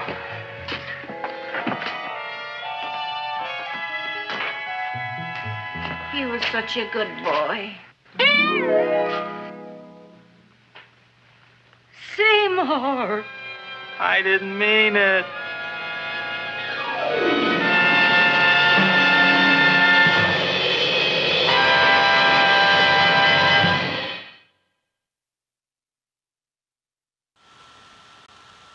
There you go, The Little Shop of Horrors. Hope you enjoyed the film, and I hope you enjoyed the show, and thank you all so much for tuning in tonight. We will be doing this all October, every Thursday night at 9 Eastern, continuing next week with The Bat from 1959. This is a sort of eerie proto-slasher starring Vincent Price, another movie that I really didn't know anything about before I watched it for this show, but it's really a lot of fun, and I think you guys are going to really enjoy it.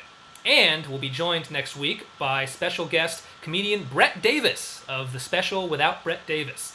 And I realize that is 2 guests named Brett in a row, which is maybe a little strange, but they're both great guests. We're happy to have both of them, and I promise no more Bretts after next week. That will be it. So hope you can come back and join us for that.